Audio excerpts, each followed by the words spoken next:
हमारा जीवन, कक्षा 7, पाठ 7, समुद्र की गतियां। महासागरों में धाराओं की उत्पत्ति पृथ्वी के घूर्णन, जल के तापमान और खारेपन में भिन्नता के कारण होती है। महासागरीय जल के तापमान के आधार पर सागरीय धाराएं दो प्रकार की होती हैं: गर्म उष्ण जलधारा, ठंडी जलधारा। जो जलधाराएं भूमध्य रेखा गर्म क्षेत्र से ध्रुवों ठंडे क्षेत्र की ओर बहती हैं, उनका जल गर्म होता है, अतः उन्हें गर्म जलधारा कहते हैं। इसी प्रकार ऐसी जलधाराएं जो ध्रुवों ठंडे क्षेत्र की ओर से भूमध्य रेखा गर्म क्षेत्र की ओर बहती हैं, उनके जल का तापमान कम होता है, अतः उन्हें ठंडी जलधारा कहते हैं। अभी चित्र में बता रहे हैं कि इसमें जो गर्म जलधारा है वो लाल रंग से और जो ठंडी जलधारा है वो नीले रंग से दिखाई दे गई है। तो कौन सा चित्र है ये? इस चित्र की बात हो रही है। तो ये देखिए, ये लाल रंग आपको दिख रहा है, ठीक है। तो ये लाल रंग जो है, ये देखिए इधर ये भी बना है, जो ये लाल रंग से है ये गर्म जलधाराएं हैं, जो ये इस तरह की नीली नीली से जा रही है वो ठंडी जलधाराएं हैं, ठीक है।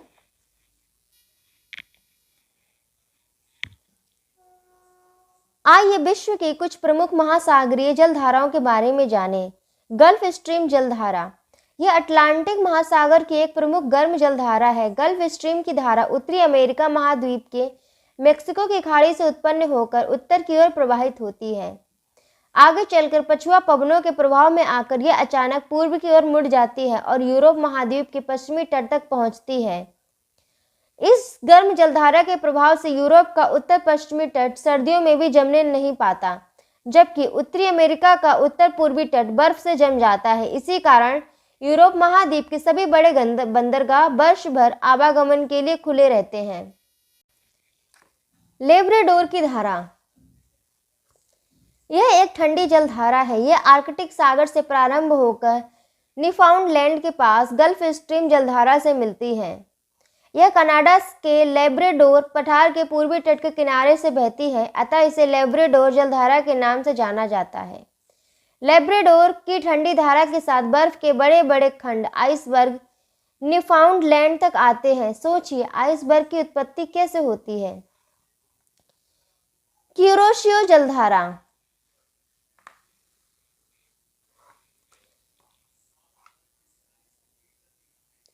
जब उत्तरी विषुवतीय जलधारा फिलीपींस के पास मुड़कर उत्तर की ओर बहती है तो क्यूरोशियो जलधारा की उत्पत्ति होती है।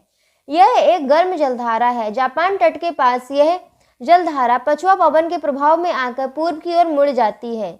यह जलधारा अटलांटिक महासागर की गल्फ स्ट्रीम जलधारा के समान है। यह एशिया महाद्वीप के पूर्वी तट से चलकर उत्तरी अमेरिका महाद्वीप के पश्चिमी तट पर पहुंचती है। यहाँ इसे कैलिफोर्निया की जलधारा के नाम से जाना जाता है। क्यूराइल की जलधारा,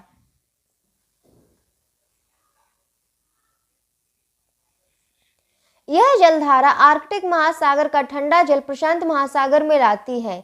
यह एक ठंडी जलधारा है। इसकी तुलना अटलांटिक महासागर की लेब्राडोर जलधारा से की जा सकती है। जब यह क्यूरोशियो की गर्म जलधारा से मिलती है तो वहां पर कोहरा पड़ता है, जो जलयानों के लिए हानिकारक होता है। गर्म एवं ठंडी जलधाराओं के मिलने से यहाँ समुद्री घासें मिलती हैं, जिससे मछलियाँ खाती हैं। इसी कारण से यह क्षेत्र मत्स्य उद्योग के लिए विश्व विख्यात है।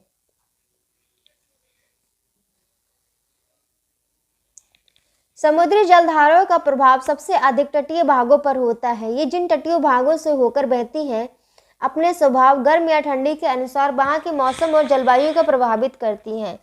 यह प्रभाव लाभप्रद तथा हानिप्रद दोनों प्रकार का हो सकता है। जैसे गर्म जलधाराओं के ऊपर चलने वाली हवाएं नमी प्राप्त करके तटीय भागों में वर्षा करती हैं। इसके विपरीत ठंडी जलधाराएं वर्षा रोकती हैं, जिससे वहां मरुस्थलीय दशाएं पाई जाती हैं।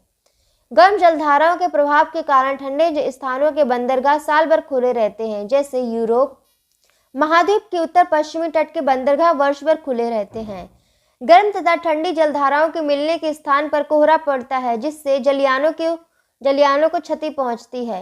लेकिन मछलियों के लिए जलधाराओं का यह मिलन आदर्श स्थिति पैदा करता है, क्योंकि यहाँ प्लैंकटन नामक घास उत्पन्न होती है जो मछलियों का भोजन है। ऐसे भागों में संसार के प्रसिद्ध मत्स्य केंद्र पाए जाते हैं। ठंडी जलधाराओं में बड़े बड़े हिमखंड आइसबर्ग बहते रहते हैं जिनसे टकराने पर जलयान क्षतिग्रस्त हो जाते हैं। ये आइसबर्ग कैसे होते हैं? ये देखिए, समुद्र के नीचे बहुत बड़े से होते हैं, नीचे काफी गहराई तक होते हैं और ऊपर ही इतने छोटे से दिखाई देते हैं। कितना छोटा है, लेकिन जितना छोटा ये ऊपर दिखाई देता है उससे कई गुना बड़ा ये नीचे की तरफ होता है समुद्र के अंदर। इसलिए जब जहाज वगैरह चलते हैं तो पता नहीं लगता ये नीचे कितने बड़े हैं और इनसे टकरा जाते हैं। सुनामी महासागरीय जल की एक अन्य गति सुनामी है। सुनामी जापानी शब्द है जिसका अर्थ होता है विनाशकारी लहरें। समुद्र की तलहटी में भूकंप आने से सुनामी लहरें उत्पन्न होती हैं। इनका तटीय भागों पर विनाशकारी प्रभाव पड़ता है। आपने सुना ही होगा कि भारत के पूर्वी तट पर 26 दिसंबर 2004 में आई सुनामी लहरों से अत्यधिक क्षति हुई थी।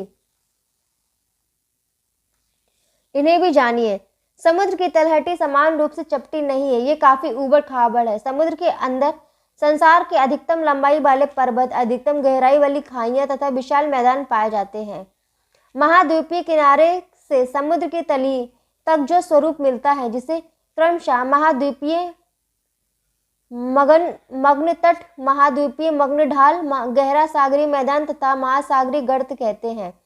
इसके अलावा और भी अनेक आकृतियां मिलती हैं जैसे कटक, पहाड़ी, समुद्री पर्वत, खाइयां, मैदान आदि। पवनों की तरह धाराएं भी उत्तरी गोलार्ध में अपने दाहिने ओर तथा दक्षिणी गोलार्ध में अपने बाईं ओर मुड़ जाती हैं। क्या आप जानते हैं विश्व के पानी के कुल भंडार का केवल 1% ही ताजे पानी के रूप में भूमिगत जल विभिन्न जलाशयों, झीलों एवं नदियों आदि में उपलब्ध है। पृथ्वी पर जल चाहे भाप के रूप में वायुमंडल में हो, द्रव के रूप में नदियों, झीलों और समुद्र में, भू सतह के ऊपर या भूमि की सतह के नीचे कभी रुका नहीं रहता। जल द्रव से वाष्प एवं वाष्प से द्रव अवस्था की में निरंतर एक चक्र में चलता रहता है जिसे जल चक्र कहते हैं। महासागर में औसत खारापन 35 भाग प्रति हजार होता है। तुर्की की वान झील विश्व की सबसे अधिक खारी झील है। विश्व का सबसे ऊंचा ज्वार कनाडा के नोवास्कोसिया में स्थित फंडी की खाड़ी में आता है। शब्दावली। आइसबर्ग सागर में तैरता हुआ बर्फ का एक विशाल खंड, ज्वार भाटा। समुद्री जल स्तर का प्रतिदिन निश्चित अंतराल पर 2 बार चढ़ना और उतरना। महासागरीय जलधाराएं महासागरों की सतह पर एक निश्चित दिशा में निरंतर बहने वाली जल सरिताएं।